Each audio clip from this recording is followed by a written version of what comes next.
ನಿಂತ್ಕೊಳ್ಬೇಕು ಅನ್ನೋದು ಅವ್ರ ಉದ್ದೇಶ, ರಾಜಕಾರಣಿಗಳ ಉದ್ದೇಶ. ಸೊಸೈಟಿ ಅಕ್ಕಿ ಸೊಸೈಟಿ ಬಾಗಿಲನ್ನ ಕಾದ್ಕೊಂಡು ನಿಂತ್ಕೋಬೇಕು. ಒಲೆ ಮಾದಿಗರು, ಈ ಶೋಷಿತ ವರ್ಗದವರು ಸೊಸೈಟಿ ಬಾಗಿಲನ್ನ ಈ ಉಳುಕಕ್ಕಿನ ಅವರೆಲ್ಲರೂ ಉನ್ನಾರ ಏನಪ್ಪ ಅಂತಂದ್ರೆ ಈ ಕೆಳ ವರ್ಗದವರು ಮೇಲೆ ಬರಬಾರ್ದು. 10%ಗೆ ಯಾವ ಕಾನೂನು ಕಾಲ ಹೋರಾಟ ಮಾಡ್ಬೇಕಾ? 10% ಯಾರಪ್ಪಂದಂತ ಕೊಟ್ರಿ ನೀವು? ಯಾವ ಕೋರ್ಟಿಗೆ ಹಾಕಿದ್ರಿ 10% ಕೊಡೋದಕ್ಕೆ? 10% ಕೊಟ್ರೆ ಯಾವ ಸರ್ಕಾರಗಳು ಉಳಿಯಲ್ಲ. ಅದು ಕಾಂಗ್ರೆಸ್ ಇರ್ಬೋದು, ಅದು ಬಿಜೆಪಿ ಇರ್ಬೋದು, ಯಾವ ಸರ್ಕಾರನೂ ಉಳಿಯಲ್ಲ. ನೀವ್ ಹೇಳ್ದಂಗೆ 10 ವರ್ಷ ಮತ್ತೆ ಅದನ್ನೇ ಮಾಡ್ತಾ ಇದ್ದೀರಾ ನೀವು, ಮತ್ತೆ ಅದೇ ರೀತಿ ಮಾಡ್ತಾ ಇದ್ದೀರಾ. ಗಂಡಸರಿದಾರ್ರಿ ಹೋರಾಟಕ್ಕೆ. ಯಾವ ಕೋರ್ಟ್ ಇಲ್ಲ, ಯಾವ ಸಂವಿಧಾನ ಇಲ್ಲ, ಯಾವ ಸುಪ್ರೀಂ ಕೋರ್ಟ್ ಇಲ್ಲ, ಯಾವ ಹೈಕೋರ್ಟ್ ಇಲ್ಲ. ಒಂದು ಹೇಳ್ತಾರೆ ಹಿಂಗೆ ಯಾಕೆಂತ ಎಲ್ಲ ಸರ್ಕಾರಗಳು ನಮಗೆ ಮೋಸ ಮಾಡ್ತಲೇ ಬಂದಿದ್ದಾವೆ. ಯಾಕೆ? ಈ ಸಮಾಜ ತಿರುಗಿ ಬೀಳಲ್ಲ ಅಂತನ? ಒಂದು ಸಾರಿ ಊಹೆ ಮಾಡ್ಕೊಳ್ಳಿ, MC ಇರೋಂಥ ಜನ ಒಂದು ಸಾರಿ ತಿರುಗಿ ಬಿದ್ರೆ ಸರ್ಕಾರದ ಕಥೆ ಏನಾಗುತ್ತೆ ಅಂತ. ಸರ್ಕಾರ ಯಾವ ಸ್ಥಿತಿಗೂ ಹೋಗ್ಬೋದು, ಯಾವುದೇ ಸರ್ಕಾರಗಳು ಅಂತ. ಈ ಸಮುದಾಯ ತಿರುಗಿ ಬಿದ್ರೆ, ಕಲ್ಲು ಕೋಲು ದೊಣ್ಣೆ ಹಿಡ್ಕೊಂಡು ತಿರುಗಿ ಬಿದ್ರೆ ಸಮಾಜ ಹೋಗ್ಲಿಲ್ಲ. ಶಾಂತಿಯುತವಾಗಿ ಹೋರಾಟ ಮಾಡ್ಕೊಂಡ್ ಬಂದ್ವು ನಮ್ಮ ಸಮಾಜ. ಅವರೇ ತಲೆ ಪರಿಸ್ಥಿತಿ ನಮಗೆ ಬಂದಿದೆ. 8-10 ಜನ ಬೆಳಗ್ಗೆ ಸತ್ರು, ಮತ್ತಿಂದೆಷ್ಟು ಜನ ಸಾಯ್ಬೇಕ್ರಿ? ಮತ್ತೆಷ್ಟು ಜನ ಓಡಿಸ್ಕೋಬೇಕು ಲಾಠಿಯಲ್ಲಿ? ಮತ್ತೆಷ್ಟು ಲಾಠಿಗೆ ಹೋರಾಟ ಮಾಡ್ತಾರೆ? ಅವ್ರಿಗೆಲ್ಲ ಲಾಠಿ ರುಚಿ ತೋರಿಸ್ತೀರಾ ನೀವು? ಹಾಗಾದ್ರೆ ನಿಮಗೆ ಲಾಠಿ ಒಂದೇ ಗೊತ್ತಿರೋದು, ಇನ್ನೇನು ಗೊತ್ತಿಲ್ವಾ? ಯಾರನ್ನ ಮಾತಾಡಿದ್ರೆ ಅವ್ರ ವಿರುದ್ಧ ಕಾನೂನು ಪ್ರಕಾರ ಕೈಗೊಳ್ಳೋದು, ಇಲ್ಲ ಅವ್ರ ಮೇಲೆ ವಿರುದ್ಧವಾಗಿ FIR ಹಾಕ್ಸೋದು, ಬರೀ ಇಂಥವೇ ಮಾಡ್ತೀರಾ. ಕಾಂಗ್ರೆಸ್ ಇರ್ಬೋದು, ಬಿಜೆಪಿ ಇರ್ಬೋದು, ಎಲ್ಲವೂ ಇವನ್ನೇ ಮಾಡ್ಕೊಂಡ್ ಬಂದಿದ್ದಾವೆ. ಯಾಕೆ? ಮೀಸಲಾತಿ ನಮ್ಮ ಹಕ್ಕಲ್ವಾ? ಹಾಗಾದ್ರೆ ನಾವು ಉದ್ಧಾರ ಆಗೋದು ಬೇಡವಾ? ನಾವೆಲ್ಲ ಗೌಡ್ರ ಮನೆ ಕಸ ಹೊಡ್ಕೊಂಡಿರ್ಬೇಕಾ? ಅವ್ರ ಮನೆ ದನಕರುಗಳು ಕದ್ಕೊಂಡಿರ್ಬೇಕಾ?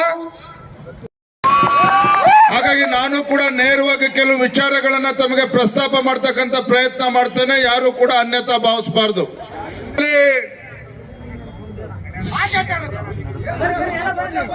30 ವರ್ಷಗಳಿಂದ, 3 ದಶಕಗಳಿಂದ ನಿರಂತರವಾಗಿ ತಾವೆಲ್ಲರೂ ಕೂಡ ರಾಜ್ಯಾದ್ಯಂತ ಹೋರಾಟವನ್ನ ಮಾಡ್ಕೊಂಡು ಬರ್ತಾ ಇದ್ದೀರಿ. ನಾವು ಕೂಡ ಮನುಷ್ಯರಿದ್ದೇವೆ, ಬಡವರಿದ್ದೇವೆ. ನಮ್ಮ ಮಕ್ಕಳಿಗೂ ಕೂಡ ಶಿಕ್ಷಣದಲ್ಲಿ ಅವಕಾಶ ಬೇಕು. ಶಿಕ್ಷಣದಿಂದ ವಂಚಿತರು ಆಗಬಾರ್ದು.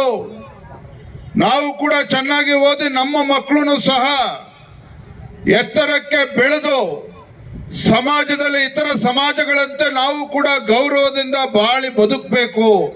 ಇದು ನಮ್ಮ ಮುಂದೆ ಇರ್ತಕ್ಕಂಥ ಕನಸು. ಯಾವುದೇ ದುರುದ್ದೇಶ ಇಲ್ಲ.